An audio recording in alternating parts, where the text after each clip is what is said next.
Okay, we are looking at one of the most unprecedented and frankly legally complex celebrity criminal cases we've seen in recent history. Singer David Anthony Burke, whom most people know globally as D4vd, is currently at the center of a sprawling and horrifying legal battle. And what we're seeing right now, the initial shock of the allegations, is really just the tip of the iceberg, because the legal mechanics working behind the scenes here are incredibly intricate. So today, we're going to clinically break down the facts of this case exactly as they stand.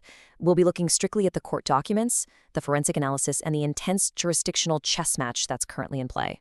This explainer isn't about the rumors. We're mapping out objectively why legal experts everywhere are watching this case so closely.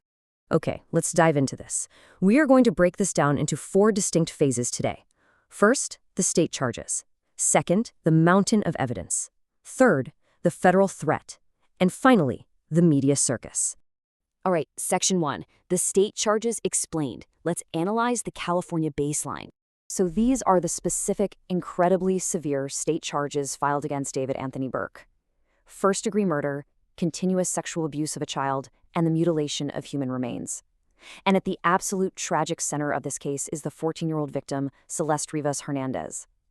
Now, defending against a first-degree murder charge in California is already a massive, daunting task. But when you layer on continuous sexual abuse and mutilation, the state is setting their prosecutorial baseline at the absolute highest possible level. They are aiming for maximum accountability here, and the burden on the defense is going to be astronomical. Moving on to Section 2, a mountain of evidence. This is the forensic nightmare that is severely complicating the defense. And this brilliantly illustrates the 3 distinct buckets of evidence prosecutors are building their case on.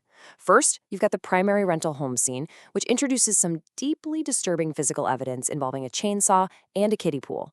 Second, there's the vehicle transport aspect. Authorities have reportedly linked dismemberment evidence to a Tesla, basically extending the crime scene. But it's this third element that is arguably the most legally volatile: the digital devices. During their search, investigators allege they found child sexual abuse material, or CSAM. And let me be absolutely clear, the creation, possession, and distribution of CSAM is an abhorrent crime. Discovering these materials literally changes the entire legal landscape for Burke's defense team. Because, state charges are one thing, but the second you introduce digital files involving the exploitation of minors, everything shifts. Which brings us to the absolutely critical question that legal analysts are debating right now.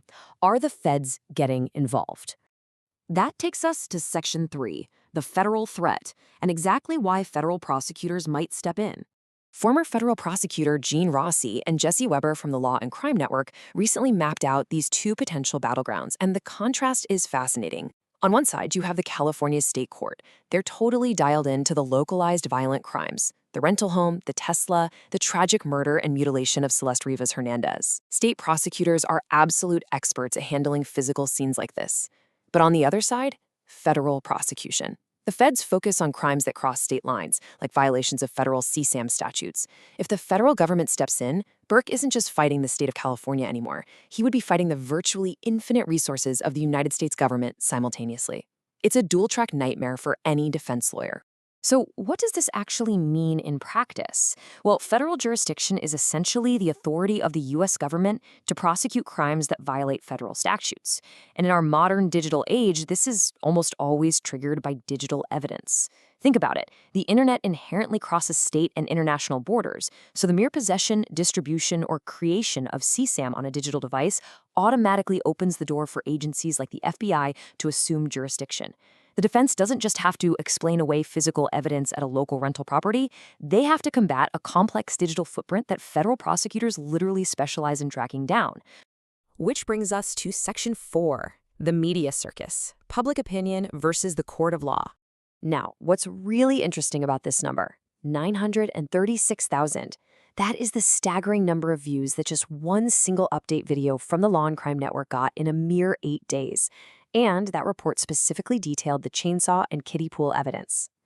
Nearly 1 million people actively sought out the clinical, forensic details of this case in just over a week. It really illustrates the intense, unyielding public scrutiny surrounding these proceedings.